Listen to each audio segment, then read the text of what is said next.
Dead, tome 6.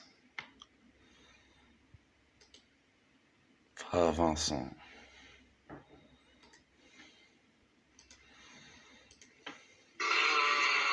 Le texte.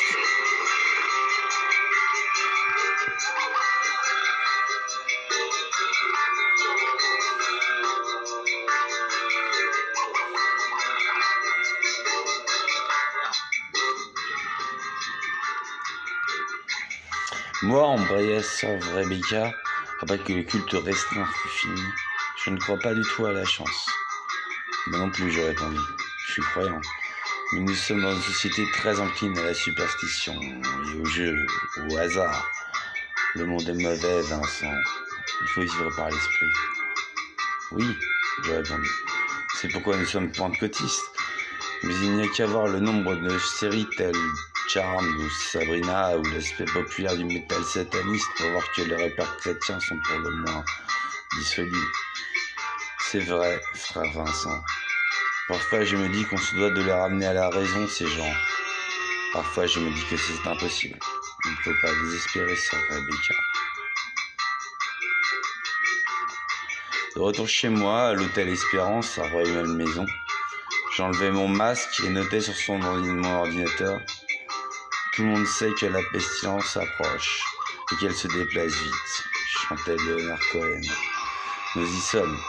Une vision de plus avérée du vieux juif aux paroles controversées. Les pentecôtistes comme moi pensent, en référence au Nouveau Testament, début d'Actes des Apôtres, qu'à la fin des temps, les vieillards auront des songes et en résumé que beaucoup auront des visions. Reste à trouver les prophètes, les 7 évoqués dans le texte Apocalypse, ce que je crois avoir accompli. Le lendemain après-midi, la visite de Vlad me réveilla. J'accueillis le jeune homme avec bienveillance dans ma petite chambre. Vlad avait dormi là, par terre, pendant 8 mois, mis à la rue par ses parents adoptifs avant d'accepter leur offre de devenir apprenti cuisinier. Il y avait de cela 1 an. Durant le temps où nous avons résidé ensemble, j'en avais fait l'un de mes adeptes. L'un de mes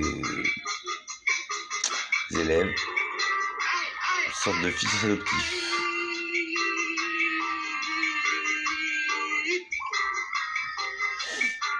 En somme. Depuis, Vlad passait me voir régulièrement lorsque ses nouvelles études le lui permettaient. Tu vas bien? Un peu débordé par les cours, mais ça va. Et tes parents? Ils vont bien aussi. Toujours aussi relous, mais on fait des efforts. Et ta sœur? J'ai pas trop de nouvelles d'elle, ni quoi. Elle fait sa vie. 22h47. Métro Bastille. La lune est pleine, splendide ce soir, mais l'homme n'en a que faire. Sorti des transports en commun, il titube dans sa belle veste à carreaux, blanche et noire, Daisy, dit-on.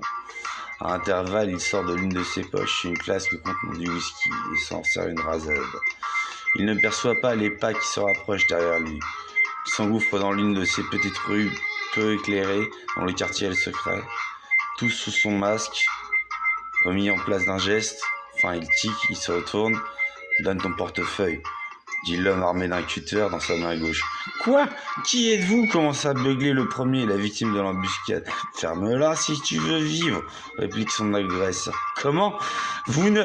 Mais il n'a pas le temps d'achever sa phrase, coupé par le cutter de son assassin. Il a une balafre à la joue droite, une estafilade horrible, le tueur. Il arrache le masque et maintient sa main sur la bouche de sa victime jusqu'au dernier souffle, prenant garde au sang qui coule de sa gorge. Puis il les entend. Des bruits d'applaudissements, secs, soutenus, qui lui filent la chair de poule à lui, le malfrat assassin. Précisons son nom. Il se nomme David Orduraz. Il a 41 ans et c'est sa première victime de la soirée. Il pointe son cutter ensanglanté en direction du bruit, s'apprête à bondir, mais la forme qu'il perçoit défie son entendement. Une tête de bouc, toute noire, aux yeux rouges, luisants, applaudie, de main d'homme. Ses jambes, elles, étaient animales, arquées vers l'arrière, achevées de sabots, à nu sur le sol parisien. Belle maîtrise, belle exécution, dit l'être. David manqua de défaillir, mais reprenant son sang-froid, il avança. Satan, c'est vous? Non, son remplaçant. Je t'ai taraudé toute la nuit pour que tu accomplisses ton coup, c'est fait. Tu es tué pour un portefeuille garni de 86 € exactement, David. Puis je t'appelais David. Oui, oui, oui. Oh, mon... T'as pas l'invocation du Big Boss devant moi, le meurtrier. Je suis Mali, le nouveau malin en chef. Cela date de quelques années. Je fais un enfer, c'est ça, diable. Diavolus, oui, déviant, oui. Je suis comme toi. Et tu n'iras nulle part de ma main, sinon à la gloire, David. Si tu ploies l'échine devant moi, et seulement moi. C'est un contrat. Tu es mauvais comme un très mauvais jour. Quelque part en 1945, largué sur une flopée de villes. Largué sur une flopée de villes. Tu seras mon serviteur, à moins que tu n'aies une condition à exprimer. J'ai une femme, diable, et un gosse. C'est ce que cela fait, assassin. C'est pour ça que je braque. Je trouve pas un taf, personne ne veut de moi. Personne sauf moi, David. Il te suffira de t'entailler le bras avec ton arme et d'y graver M-A-L-I. Comme le pays, comme celui qui prend en charge l'avenir de ton foyer, l'avenir de ta vie, comme le nouveau mal qui... Enfin, tu verras bien, ça vient ce sang, cette blessure, ce contrat. Je ne donne pas, au fait. Ah bon? Non. Les règles ont changé, je ne suis pas Satan. Le moine m'a trahi. Il me faut exécuter mon plan maintenant. Qu'est-ce qu'on doit faire? Demanda David qui avait relevé sa manche et se scarifiait un gros M tout en glissant dedans. L'apocalypse nécessite tout mon génie, mon cher. Je précise que je ne porte pas d'habit, hormis mes sweats à capuche, ni tonsure, l'un n'étant pas précisé dans la Bible pour les hommes de Dieu et l'autre n'étant interdit devant Ézéchiel. J'avais demandé il y a 9 années de cela de m'ordonner moine errant, un peu comme Martin Luther qui, tout en fondant le protestantisme, n'avait pas renié ni ses vœux monastiques, ni ce que l'on nomme les ordres mendiants. Tous les jours, je bénissais, rassurais, rendais service. C'était ma vie aux alentours de mon hôtel avec les 7 prophètes, qui sont 7 de mes proches, ou à l'HP lorsque cela était nécessaire. Il y avait 11 années de cela, à l'orée de mes 26 ans, je suis entré dans le commissariat de la police nationale de Rueil-Malmaison, prêchant l'apocalypse, désirant rencontrer le président de la République. J'avais encaissé 4 mois d'HP, mes premiers, face à une doctoresse psychorigide et athée. Depuis, je devais pointer tous les 4 semaines et qu'on m'injecte un gros calmant.